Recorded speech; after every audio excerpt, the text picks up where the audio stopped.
to the Listen First podcast, brought to you by the Chapman Foundation for Caring Communities. Our vision and mission is to strengthen relationships and build stronger communities through listening, leadership, care, and service to create a truly human connection.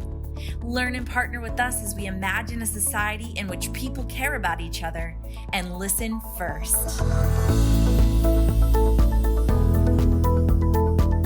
Hello and welcome to the Listen First podcast. My name is Adam Folgett, and with me today is Jules Maloney. She has a new title with our organization. She is now the Director of Virtual Programming, and she's going to continue being the Regional Director in Wisconsin. Jules, congratulations on the new title, and how are you doing today? Thank you, Adam. I'm doing well. I am in Wisconsin and connecting with you virtually. And I'm celebrating that we have some beautiful snow happening outside because it is November right now and we're talking. This is our first real pretty snow of the year. Yeah, we're supposed to be getting some up here in Michigan. I always like it when I talk to you, Jules, because I don't get jealous at all. Because when I speak to our cohorts in the southern part of the United States, I'm always like, gosh darn it, it's 50 degrees and you're wearing a sweater and I'd be in shorts. So we suffer together. Just a little bit this time of year. It is beautiful, like you said. Honestly, catch us in late January, mid-February and see how we're doing. Right. That's really the biggest issue. Today's topic is going to be focusing on acceptance versus agreement. In our community listens course, we teach reflective listening, and in there we talk about acceptance versus agreement. We state that acceptance is not equal to agreement. Can you tell me a little bit more about that? Let's break this down. Yeah, Adam, I'd say this is a hard one. This is something that I think people might be able to intellectualize, but actually practicing it can be pretty tough. That's And I will say that, yeah, much of this work is really inside work that we're doing internally while we're working to connect with another person. So for me, when I think about the difference between acceptance being not equal to agreement, I think about we all have a different lived experience. Even people that you've grown up with, that you spent a lot of time with, you might have had a lot of shared experiences through life, you still experienced them differently. And so being open to somebody else's perspective will help us get towards connection and understanding.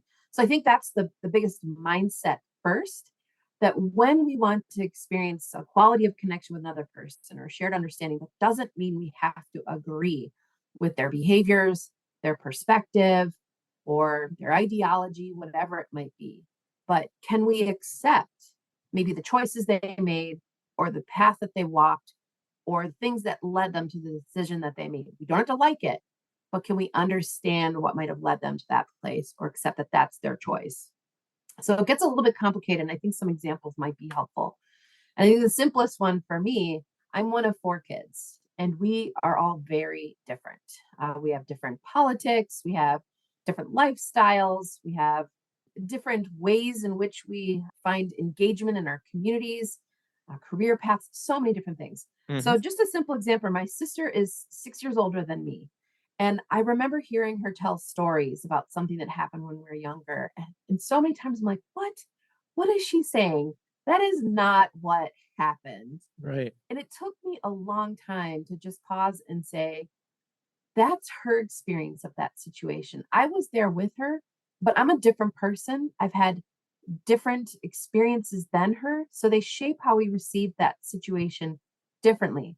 Where she might have received something that my parent did as that it was maybe mean, whereas I saw it as playful. There's so many things that just shaped our experience differently. So for me to be angry with her or make her want to see my way as the right way will never create connection, understanding. But can I accept that that's her journey and her experience and how she felt in that moment?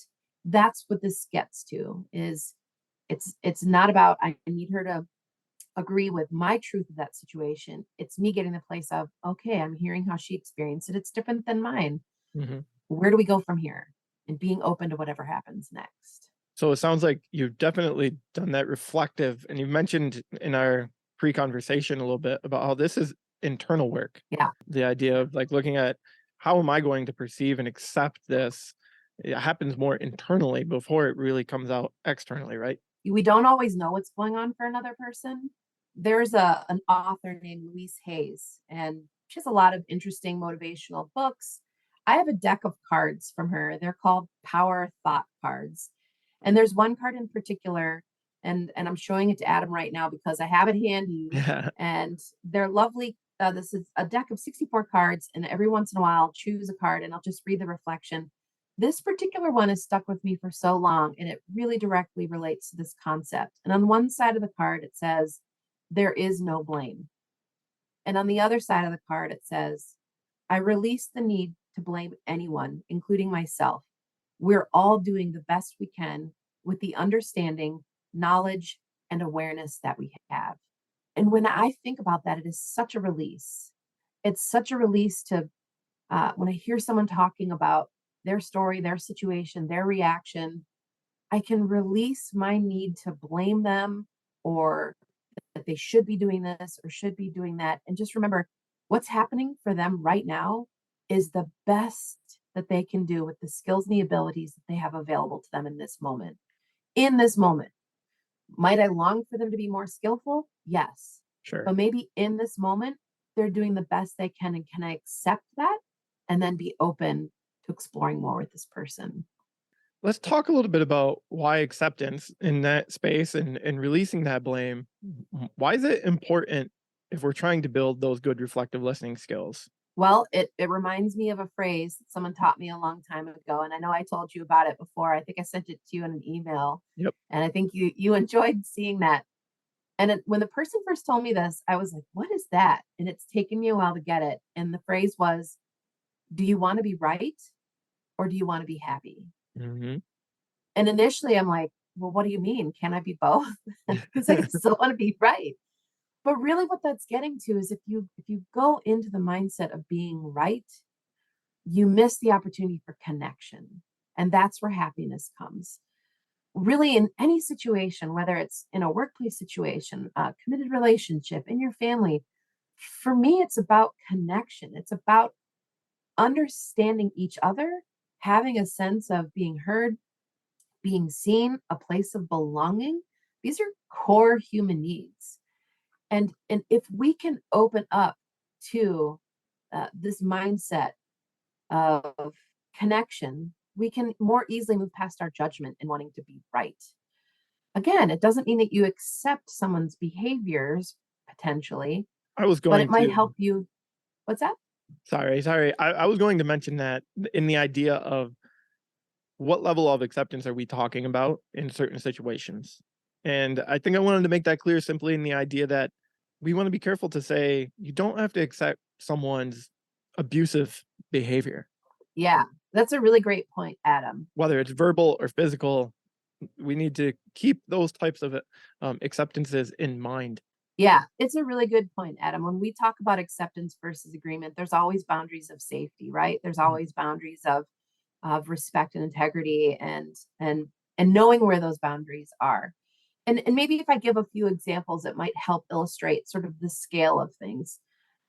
Sometimes as a parent, I think about some of the decisions that my kids make. Mhm. And I start to get stimulated. I might be worried about the decisions they're making. For example, one of my daughters had a friendship where the friend just really would do things that sort of took advantage of my daughter, but my daughter kept going back to the friendship and then would be disappointed and sad and felt a deep loss. And I wanted to protect my daughter. And so I would want to go in and instead of listening and accepting how she was navigating the relationship, I wanted to be heard for what I thought she should do. I wanted my perspective to be, what she took. And that created disconnection. But if I could go in and just accept this is her journey, her path, hear what's going on for her, and allow her to drive her choices, I can speak up if I feel like my sense of safety for her is starting to kind of get close. But a lot of times that's her discovery. That's what she has to figure out. That's part of life. If we get to the point where she feels heard and she wants to learn more and maybe ask me my perspective, then I'll give that to her. But that's only if she wants it. But when we're reflective listening and she's speaking about some of her choices, that I'm like, ooh, I don't know about that. I worry about that. Can I let go of that fear and that judgment and hear what's going on for her? Hear why she's choosing that behavior or that strategy. What's the deeper need that she's trying to meet there? So it could be something small about time spent, could be something larger. Hmm. So I'm sure as parents, we have millions of these examples that come up in the week, like whether it's clothing choices or food choices, or Right. whether a kid did or didn't do their homework, or if they hit their sibling. It's, that's the strategy they chose in that moment. That's the behavior to meet their need. We don't have to accept it, but can we understand that they were struggling with something? Can we accept that they're navigating something that they're trying to figure out? They just chose a poor behavior to meet that need, and let's explore it from there. Do you think that's making sense in sort of the complexity, but also understanding that there are boundaries of safety? I believe so, and I enjoy that story because it triggers a reminder of my nephew, who's 10 years younger than me, so we're not very far apart in age. But seeing him grow up in his 20s and seeing some of the, we could call it a judgment mistakes that he's made, but now talking to him in his later 20s, and all the while I've just tried to be there, because while I'm the uncle, I'm not as financially needed, I'm not as directly action oriented needed. I've just been able to sit in this space of listening. I just had a conversation with him this weekend, and he's talked about how he's used up all his words when it comes to telling people he's going to do something, and it's got to be action now. And my point is, while I was listening to him through his 20s tell me some of the things he's doing, I was trying not to make judgments just because there are things that I didn't do or I wouldn't do. I tried to just be there and listen and know that he's got a good base, and I believe he'll, quote unquote, figure it out and make his decisions. And he's doing that now. He's finding a way to get through some of his struggles. And it's been good to see him turn that corner in a way and continue down that road. I know, as he put it, continue to put space between prior actions and current actions. So I know I'm speaking a little vaguely, but it's not my story to tell. But in the idea of just being there and supporting and trying to accept him as who he is and what he's trying to do, knowing that he's not necessarily putting others or people in harm or hate speech or anything along those lines. It's been good to be a listener and support when he needs it, and to kind of now hopefully see him continue to turn the corner and go down a new path. Adam, hearing you share that story it's giving me so much reassurance, because to me, that's so much of what the work we do here at Chapman Foundation for Caring Communities is about. It's how do we be the people in our families and our community who can listen? We're not the ones that need to solve, but can we listen to others? It might help them make better choices as they navigate their paths, whether it's something small, or in this case, someone who you could be an influencing adult just by being somebody that they trusted, that they could talk to, and maybe talk about things they couldn't talk to other people about. And I love that you were able to move past that judgment, but that's not what I would do. Those are not decisions I would make. But can I accept him for who he is and where he's at, and just help hold a space for him, knowing that there is this boundary if he starts going into anything that's Right. going to be harmful to himself or others. This is different. We move into a Right. different realm here that we're not talking about when we start moving into a place where safety's at risk. But I love that example, and I want to know that my kids have those adults in this world, or people that they can talk to, or peers or friends. And to be that person, we have to be able to move past getting people to agree with us, and getting to this place of seeing someone else's experience as what it is. So I want to give a bigger picture of sort of how this idea of acceptance versus agreement can go. And I'm going to go to kind of an extreme here. Okay. I remember when I first heard about the Truth and Reconciliation Commission that took place in South Africa at the end of apartheid. And the first Black government that went into place created these commissions where people who committed atrocities were in these Truth and Reconciliation Commissions, and they heard from family members and people how their behaviors impacted them, things that they did that took the life of someone else or caused harm. So here are these families and people sitting across the table from each other, somebody who caused harm and the people who received that harm. And they told their stories about what that was like, including the person who caused the harm. Yeah.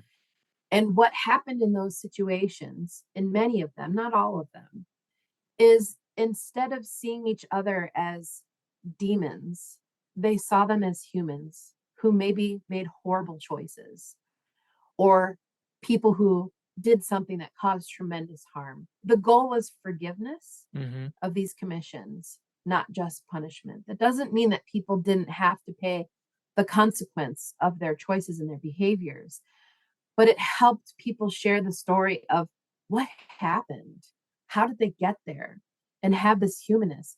To me, you cannot get to even hearing someone who might have caused you harm if you're not willing to accept that they had a lived experience different than yours, or they might have been doing the best they could in that moment with the skills and the ability and the information that they had. So that's an extreme example, a very, very far extreme example, Mm-hmm. and a pretty significant one that I think restorative justice has been modeled after and many people long for. It requires us to be open to someone else's experience. But then I'll just give a really simple experience from work. As a facilitator in a previous organization, I was training a new facilitator coming on board. They were new to the content. They wanted to bring in a new tool, a new way of teaching an element in the course. And I absolutely didn't agree with it. Right. And I didn't think it was going to work. And I got stuck in my judgment of like, they're new. They don't even know this content yet. Sure. They don't understand why we're doing this. And they're already wanting to change it. And I had to take a deep breath and I had to pause and get curious and just open up and find out, tell me more about what you're longing for. You know, what's happening here. And in that space, this person was able to share something that was really meaningful for them. And this process and this tool they wanted to bring in was a strategy that they wanted to bring that they might help other people feel invigorated about the content. So for me to hear what the energy was behind it, what was important to them was really, really important. I had to get past my stuff in order to hear her experience. It was about being heard first before we ever went anywhere about making any decisions about the content or what we did. I had to hear what was important to her. Thank you for both of those examples. Like you said, that one is on the extreme end, but man, oh man, does it bring out a lot of emotion in the idea of like just what it takes to forgive someone and what it would take to try to put yourself in a state of acceptance. And then in your second example, you said something that stuck out for me, which was you were stuck in judgment at first. And I think that's something to speak on quickly, is the idea of like trying to get out of that state of judgment so we can look at accepting. And I want to jump into the idea that, you know, this sits in that less serious realm, in the idea of what we have coming up, in that there's a lot of holiday celebrations on the horizon. From recording this right now, and it should be out Thanksgiving week. Thanksgiving is a week and a couple days away. It's often, you know, joked about as a time of family turmoil because, you know, people can't stand their in-laws or their aunts or uncles or maybe a cousin who flies a particular flag that you don't like. You know, people just don't get along sometimes. We have such opposite views and everything, or maybe it's expressed as simply as they're annoying. And, you know, it could be that simple that you just find them annoying. But what can we do when a relative starts talking about the president or governor or inflation or yelling about a drag show happening in the area? Something very simple, like even complaining about the lumpy mashed potatoes that maybe you Yeah. saw your mom working so hard on, and now they're complaining about, you know, or whomever might have made the potatoes, mom or dad or friend. I mean, these are less serious than your example from before, but the everyday example that helps us get through states of judgment and into states of acceptance. Well, it goes back to that phrase. Do you want to be right or do you want to be happy? When I think about sitting around the table with my family, do I want to push my opinion forward if Mm-hmm. somebody says something that I don't agree with and I want to be right? That's going to probably lead to an argument. It's going to be forcing my opinion and telling the other person they're wrong. And guess what? People are not going to be happy.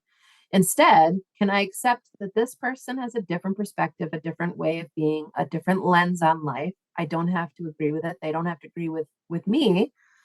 But can we find places where we are joyful to connect? Can we recognize that there are some underlying needs where we do have a shared reality? We just might have different ways of meeting those needs. My need for fun and play might show up differently at family gatherings than it might be for my siblings or for my parents. And so I think first, when it comes to holidays, if folks can, is prepare before you even have guests over or before you go to that event. And just know there's going to be certain things that might trigger you. Mhm. And can you recognize that it might be stimulating your values? It might be challenging what's important to you. But the relationship, I'm guessing, is also important to you. So can you beforehand recognize there might be some things you're just not going to talk about because you have different perspectives and that agreement isn't going to happen? So can you accept it? I'll give a quick example. Recently, when I saw my dad, I hadn't seen him in a very long time. Mhm. We don't see each other that often, typically holidays. And the first hour of spending with him, after not seeing him for almost a year, we have a different sense of spirituality. And that first hour he spent telling me I was wrong and that my beliefs were wrong. And in the past, I would have shut down or I would have left the room or I would have pushed back, whatever that might have been. But in this time, I recognize I actually wanted to have connection with my dad because he's 80. His life is not long in this world from here on out. The numbers prove that. Yeah. So do I want to argue with him about who's right? Instead, I literally said to him, I'm really hearing this is important to you. I can accept that this is something that you're concerned about. That was so liberating for me. It was just gave this huge relief to just accept this he cares about. That's why he's speaking to me. He's not going to change my path. He's not going to change my values. And I'm not going to change his. But in that moment, that was his strategy to show care for me, that he wanted me to be in a way that he thought was cared for and safe and on a path that made sense to him. It was such a release to be able to do that. It was still hard. It was still painful in a lot of ways to know that we're that different, Mhm. but to accept that it's what's important to him and he needed to speak to it. I was able to release that. So if people can do that in a small way, someone at the table starts speaking about something, just say, I'm getting that this is important to them, that this concerns them. This stimulates their values. It stimulates me differently. And I don't have to make them believe what I believe, and I don't have to believe what they believe. So, can we hear each other for what's important to us and accept that's where we're at? There's probably not a decision that needs to be made. There's probably not a problem that needs to be solved. But being able to accept somebody from where they're at in that moment for what's important to them, as long as there's no harm being caused, Right. that's what we're going for. I think you said something in there just a moment ago about there's probably not a decision that needs to be made, Yeah. So in the end, what are the two of you going to accomplish if you sit there and not necessarily you and your father, but anyone, whatever the conflict might be, if you're not sitting in a decision-making space or you're both sitting in a space where you're just looking to be combative, what are you going to accomplish by yelling your beliefs at them, or yelling your thoughts on a particular subject at them, and then them doing that back to you? If neither of you are willing to listen to the other, especially when no decision is being made about anything, well, I mean, you're not really serving a large purpose. You're what you're doing. You're filling a need inside yourself, and I can understand how that comes out sometimes.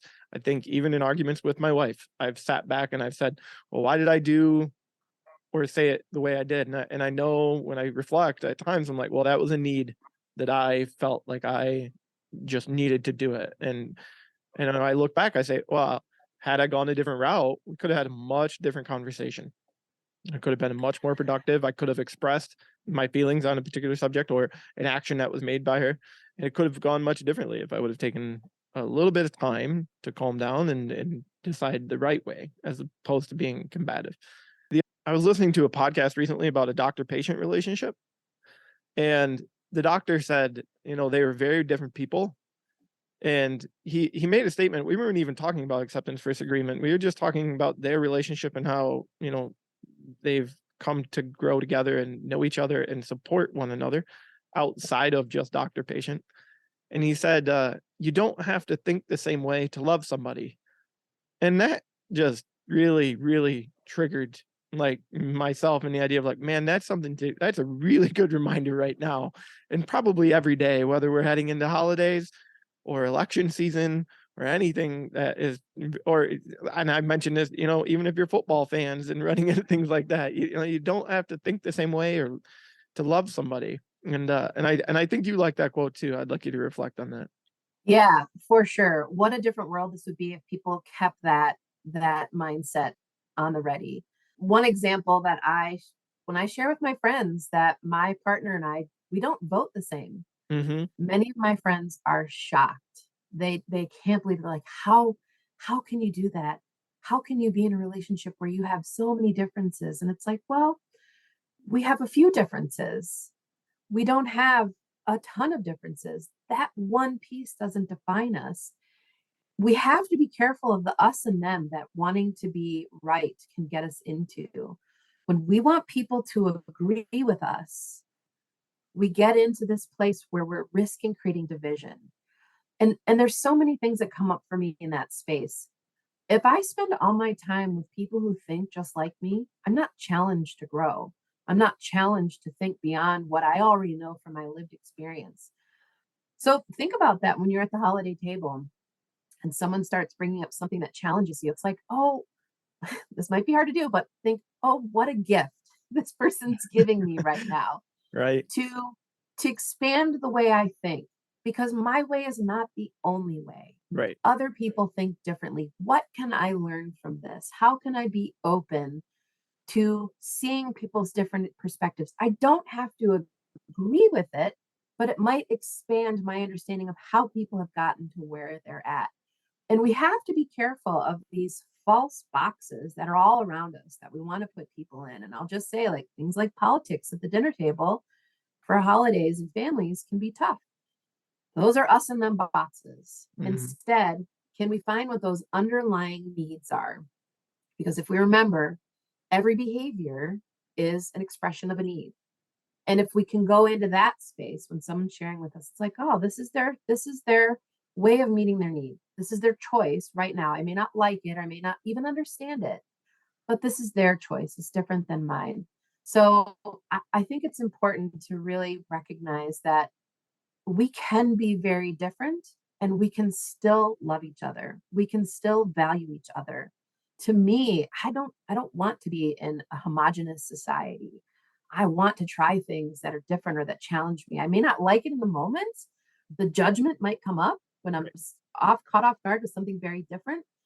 But can I lean on these skills like reflective listening and seeking empathy and seeking understanding and being curious about, well, what led this person to think that way or be that way? I may not know or find that out, but that curiosity helps me be open to something different.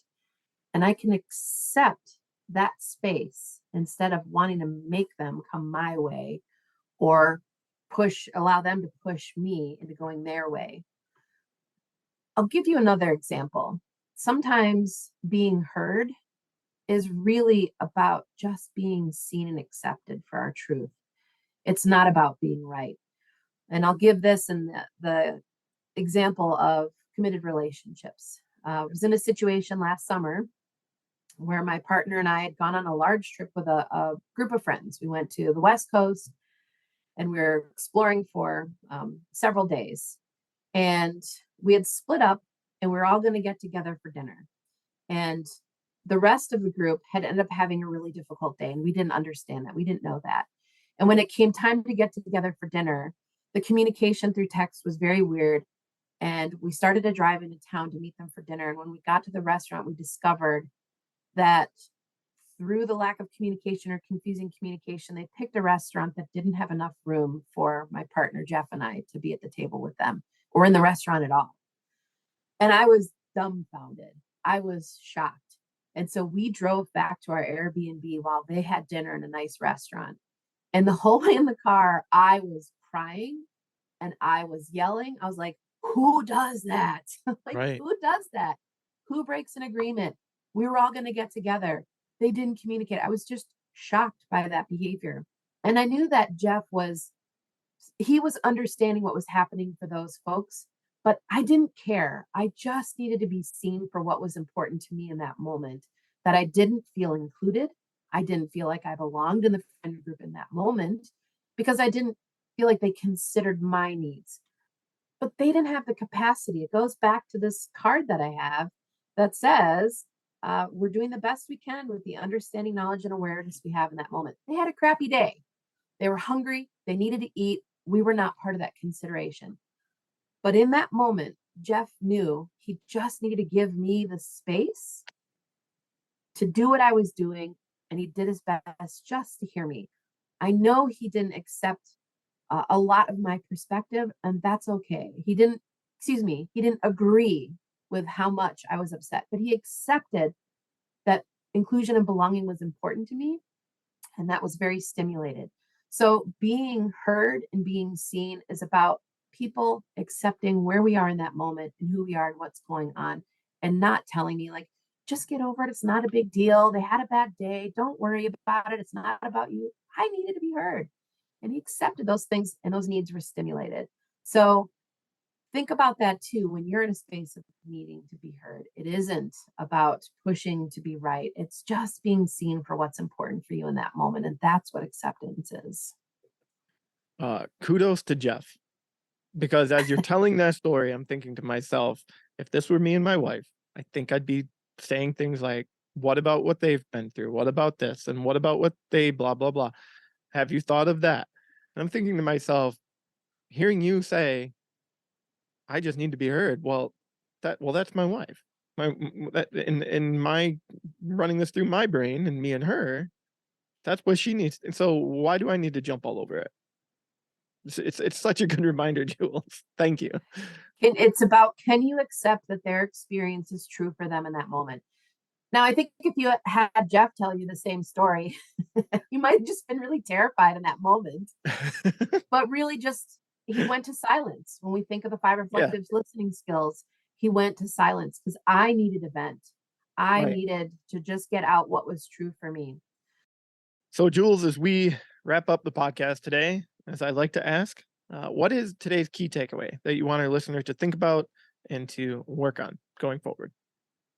Yeah, Adam, when I think about acceptance versus agreement, for me, the key takeaway is remembering that we have different lived experiences. We have different truths. And I'm gonna try to get this across on the podcast. And for anyone who's sitting in front of a keyboard, you can look at your keyboard for help. But and if you have pen and paper, you can try drawing it as well. What I want you to visualize is 2 stick figures. You can draw them out or just imagine them, and they're facing each other. In between them is the number 9 or the number 6. If you look at your keyboard and you look at the 6 and the 9, you'll see they're actually the exact same shape. It's just one's upside down to the other. So when one stick figure looks at the object, they see the number 9. When the other stick figure looks at the object, they see the number 6. Is either of them wrong? They're not. So they both are expressing their truth, and neither of them are wrong. So that for me is a key takeaway when I think about acceptance versus agreement. When I'm talking and listening to another person, they're sharing with me their truth. They might see a 9, I might see a 6, but can I accept their truth that they see the 9 and really listen to that? So if that image helps you, take that forward and remember, we all have a different lived experience. And when can we open up to hearing someone else's truth, even if we don't agree with it? Thank you for that visual. I greatly appreciate it. And I don't normally jump in on key takeaways, but I'm just going to reiterate the line from the doctor that I shared earlier. You don't have to think the same way to love somebody. I think that's just a really good something to keep in your mind. Maybe I'll get it tattooed on my forearm. We'll see. At least a t-shirt so that other people can see it and be inspired by it. That's a good way to put it too. Jules, thank you so much for joining me today and for sharing all your knowledge, wisdom, and examples, and greatly appreciated. Thank you, Adam. I love how you invite people into the conversation and you bring your wisdom into, and I think this just helps us all be better. So thank you.